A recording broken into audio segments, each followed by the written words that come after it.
Tu penses que ta vie est longue, tu comptes tes années, tu planifies ta retraite. En réalité, tu ne vis pas, tu attends de vivre.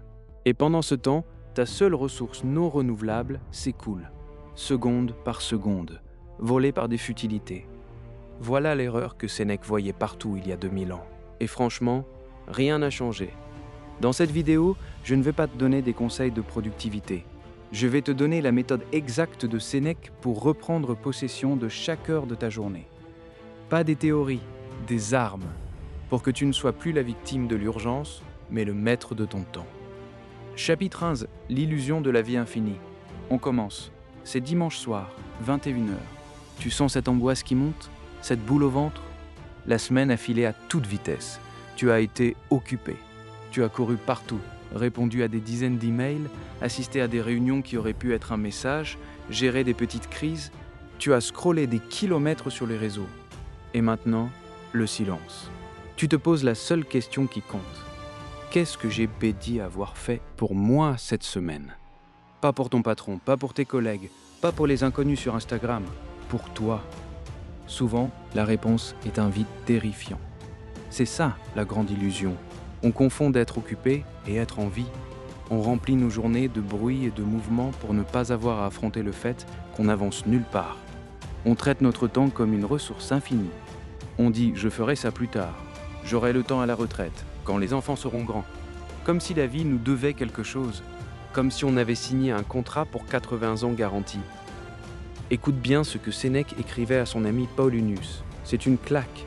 Ce n'est pas que nous ayons peu de temps à vivre, mais que nous en perdons beaucoup. Réfléchis une seconde. Chaque fois que tu dis oui à une invitation qui ne t'intéresse pas, chaque fois que tu passes 1 heure sur Netflix sans même choisir un film, juste à naviguer, chaque fois que tu te laisses entraîner dans un débat stérile en ligne. Tu ne perds pas juste du temps, tu offres des morceaux de ta vie, tu les donnes gratuitement à des gens et à des choses qui ne te rendent rien. Tu connais ce sentiment, n'est-ce pas? Cette sensation d'être un passager dans ta propre existence, emporté par le courant des obligations et des distractions. Mais pourquoi faisons-nous ça? Pourquoi, alors qu'on sait que notre temps est limité, on le jette comme s'il était infini? La réponse des stoïciens va te secouer. Chapitre 2. Pourquoi nous gaspillons notre temps? L'énergie monte ici parce que c'est la révélation. C'est le moment où tu comprends le diagnostic. Si tu ne comprends pas la cause profonde de la maladie, tu ne peux pas la guérir. La raison pour laquelle on gaspille notre vie est simple et brutale. On ne la valorise pas vraiment. On valorise l'argent. Si quelqu'un te volait 100 €, tu serais furieux, tu irais porter plainte, tu t'en plaindrais pendant des jours. Mais quand quelqu'un te vole 2 heures de ton temps avec une réunion inutile ou un appel téléphonique qui n'en finit pas, tu trouves ça normal. Tu appelles ça la vie. Ce que tu appelles être poli, Sénèque l'appelait un suicide au ralenti. Parce qu'on ne voit pas le temps s'écouler.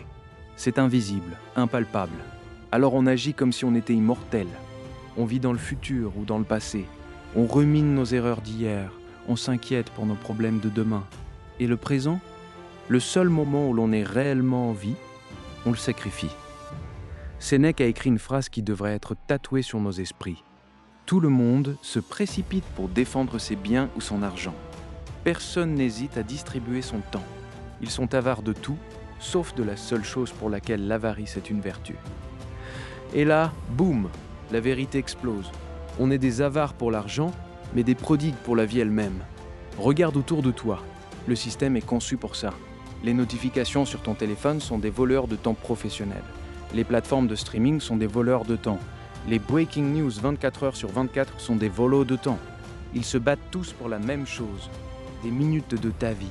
Et on les leur donne sans réfléchir. L'exemple le plus simple, cet ami qui t'appelle pour se plaindre de ses problèmes pendant 1 heure. Tu l'écoutes poliment, mais cette heure, elle est partie, définitivement. Tu ne la reverras jamais. Multiplie ça par toutes les sollicitations de la semaine, ça fait peur, non? Le problème n'est pas l'ami, la réunion ou la notification. Le problème, c'est que tu as laissé la porte de ta forteresse ouverte. Tu n'as pas posté de garde. Tu laisses n'importe qui entrer et piller ta ressource la plus précieuse. Alors, comment on construit des murs? Comment on poste les gardes? Chapitre 3, la méthode de Sénèque pour se libérer.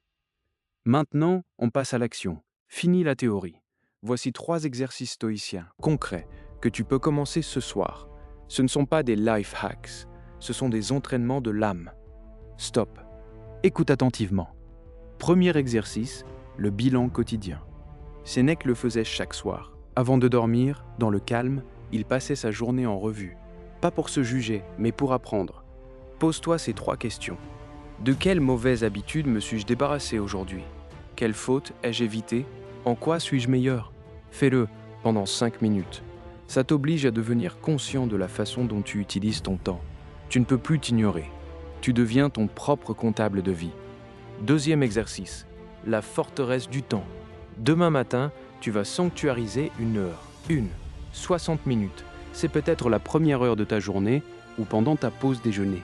Pendant cette heure, il n'y a pas de téléphone, pas d'email, pas de collègues. C'est ton heure pour lire un livre qui te nourrit, pour écrire tes pensées, pour marcher dans la nature, pour ne rien faire et juste respirer. C'est non négociable. C'est ton rendez-vous avec toi-même. Si tu ne peux pas te donner 1 heure par jour, tu n'as pas une vie, tu as une laisse. Troisième exercice, le plus puissant, Memento Mori. La méditation sur la mort. Chaque matin, en te levant, regarde-toi dans le miroir et dis-toi « Je pourrais ne pas finir cette journée ». Ce n'est pas morbide, c'est le contraire, c'est un électrochoc de vie. Cette prise de conscience change tout. Elle agit comme un filtre. Face à la possibilité de la mort, est-ce que cette réunion de 2 heures est vraiment importante? Est-ce que cette dispute sur les réseaux sociaux a le moindre sens? Non. La conscience de la mort ne te paralyse pas. Elle te libère. Elle te force à te concentrer sur l'essentiel. C'est l'outil ultime contre la procrastination. Comme le dit Sénèque, hâtons-nous de vivre, car chaque jour est une vie en soi. Les esclaves du temps réagissent. Les maîtres du temps agissent.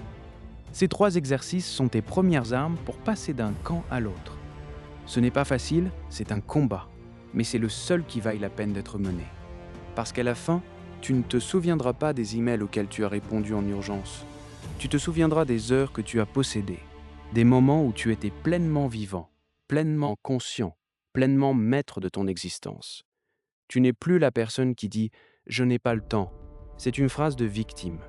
À partir d'aujourd'hui, tu es la personne qui prend le temps, qui le sculpte, qui le défend comme un empereur romain défendait ses frontières. Le temps n'est plus ton ennemi qui s'enfuit, c'est ton allié le plus précieux. Ta vie n'est plus une série d'accidents et d'interruptions, c'est une œuvre d'art que tu construis, minute par minute, avec intention. Tu as en toi la capacité de vivre avec la sagesse de Sénèque. Ce n'est pas réservé à une élite, c'est ton droit de naissance. C'est juste que personne, et surtout pas l'école, ne t'a jamais donné le mode d'emploi. Abonne-toi, pas pour me faire plaisir, pour toi. Parce que comprendre que tu gaspilles ta vie, c'est la première étape. La prochaine est de construire une forteresse intérieure imprenable. Dans la prochaine vidéo, on verra comment Marc Aurèle gérait l'anxiété et les opinions des autres. Une technique si puissante qu'elle a permis à un homme de diriger le monde sans perdre son âme. Tu ne veux pas rater ça.